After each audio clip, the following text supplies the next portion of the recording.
Hello students. So we are starting with a new unit in this week.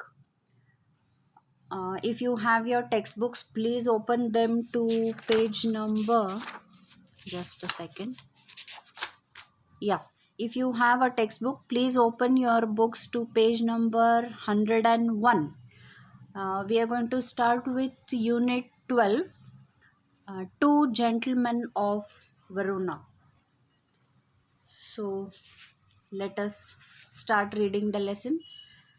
Then, as always, I request you to keep the textbooks open in front of you so that when we start reading and discussing over the topic, you have it handy to refer what I am telling you about, and you will easily understand what we are reading, right? So, now, as we have the habit of going to the pre-reading activity before we actually start with the lesson.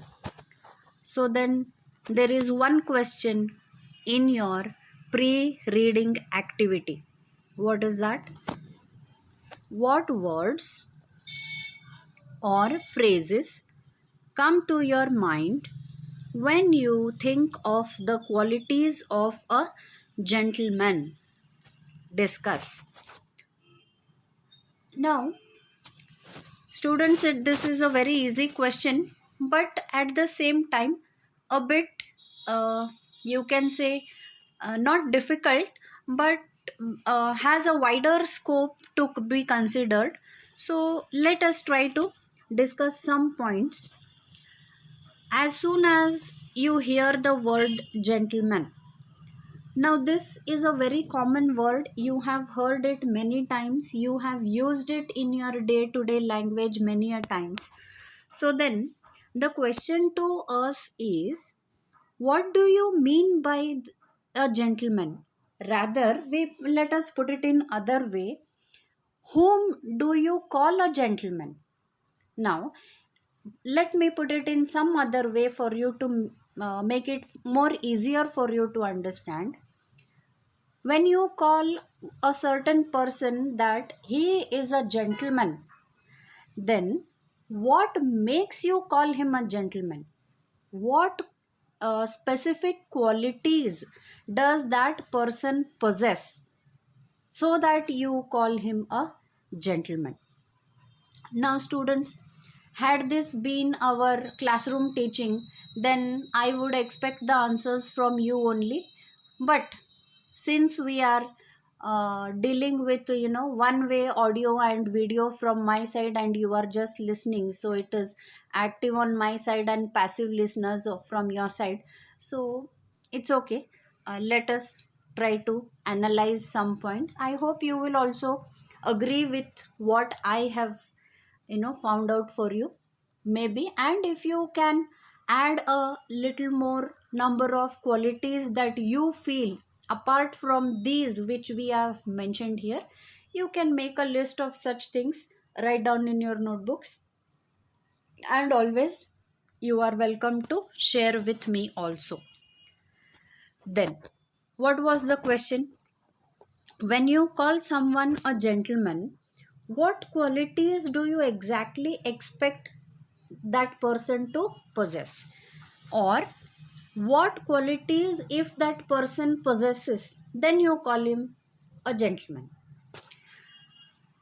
Here are some which I have made note of. Let's take up one by one. See, first we think the person should be respectful to all. What does that mean? He should have respect for each and everyone, no matter what, elder, younger, huh? Male, female, whatever the other person, however the other person is. If one has respect for others, then it may be anybody, then you can call him a gentleman. Also, we think sometimes a gentleman must be sympathetic. Sympathetic, having sympathy, feeling bad when someone is going through a bad phase, or feeling good for someone when someone achieves, so that sympathy should be there. Civil, social, we mean to say, mixing up, mingling up with everyone, helping everyone. Considerate, logically thinking, thinking in a logical way, reasoning why and how he is going to do that particular task. Considerate. We also expect that person to be well behaved. Now, what is this well behaved? Well behaved. When you sit in a group, when you talk to people, when you, the language you use, your body language, all that defines your gentlemanliness, isn't it? Well mannered. That is what. Respect for others, helping others. Huh? These are all mannerisms. It should be well mannered, well spoken, soft spoken. The language that you use must be polished, not rough like a hooligan. Then we expect the person to be wise, wise like an owl. So, mature. Then that again it comes the rational thinking, mature, having the ability to take decisions and implement them so that it benefits him as well as others, not hurting others, not harming others. Mature understanding, we say. Understanding, understand the problem and solve it instead of simply you know holding over it. Caring for others, that's caring, helping, loving, empathizing. Courteous, polite. So, these are some qualities we expect a person to have, or some of these qualities a person to have if we have to call him a gentleman. If you can think of any other qualities other than these, please make a note in your notebook and you can share it with me also. So, generally, when we call someone a gentleman, we expect one, two, or three, a couple of qualities from these, or any other good qualities apart from these, or at least one out of these, right? So, such person we call a gentleman. Now, what lesson we are going to read is Two Gentlemen of Verona. Verona is a city. Then why they are called gentlemen here, that you will read and understand as we proceed through the lesson. Now, before we proceed any further, we should know who has written this particular lesson, this extract. So here is something about the author. You can see on page number 101, the author's name is A.J. Cronin, that is Archibald Joseph Cronin. He lived from 1896 to 1981, so very recent. Then he was a Scottish physician and novelist. His best known novel, The Citadel, 1937, tells of a Scottish doctor in a Welsh mining village who later shoots up the career ladder in London. So, these are some details about the work or contribution to literature Mr. Cronin has given. Cronin had seen the venues as a medical inspector of mines and later as a doctor in Harley Street. The book promoted still controversial ideas on medical ethics and helped to inspire the National Health Service. Another popular mining novel of his, set in the northeast of England, is The Stars Look Down. Both have been filmed as Hatter's Castle, The Keys of the Kingdom, and The Green Years. So, one or two of his novels have been converted into films also. His novel Country Doctor instigated a long running BBC radio and TV series called Dr. Finlay's Casebook, which was revived many years later. Now, at the end of the lesson in your textbook, you have, that is on page number 108, you have some meanings given for you, which reads as glossary. Why I have included this in my slides and this particular class is that I got to know from some of the students that still many of first year students are not able to find the textbook or do not possess the textbook. So this is just for your reference I have put in here. Those who don't have a textbook can write down these meanings. If you have a textbook with you, that's not a problem. You can always refer the text and get the meanings. I have just included it for additional information.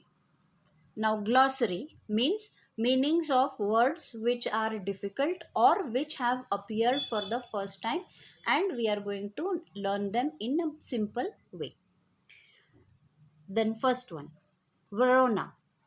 Verona is a city in Italy, and while reading, you will come across it is believed that Romeo and Juliet had once upon a time lived there. There means in that city of Verona.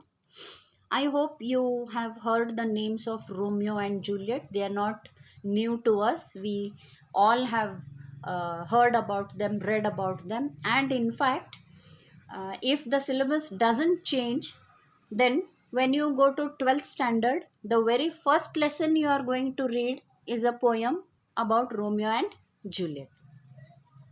Okay, anyway. Then, second one, the Alps. The Alps is a mountain range in Europe. Then, number 3, strawberry. Strawberries, we all know, we all have tasted them. They are very sweet, delicious, juicy fruits. It's a kind of fruit, red in color. Number 4, worn. Worn out, we say. Worn out means old and damaged. Number 5, tunic. A loose outer garment that does not have sleeves. So, while you go through the lesson, you will get to study in detail about all this. Number 6, slacken. Gradually become less. Slack. We have a slack in business. You might have heard if your father is into some kind of business. Slack. Slack means coming down, getting lower, becoming less. Yeah. Demeanor. Appearance and behavior.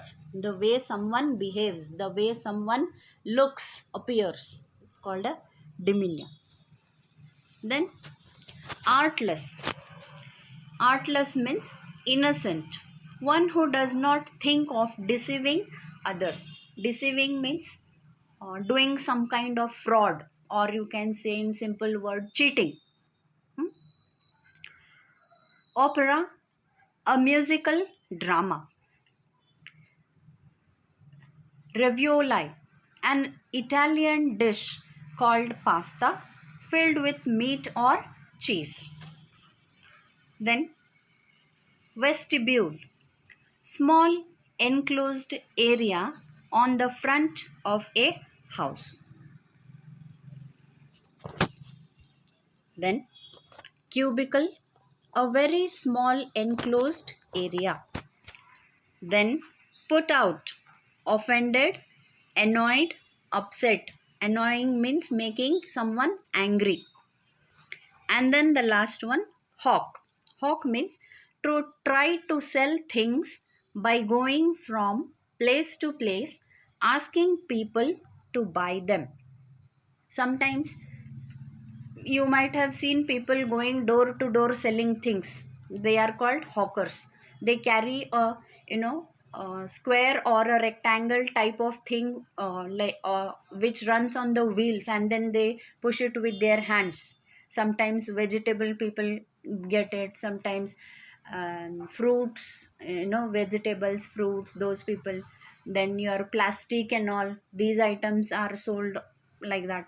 They are called hawkers. The person who sells things in that format, going from one house to another in the same street, they are called hawkers.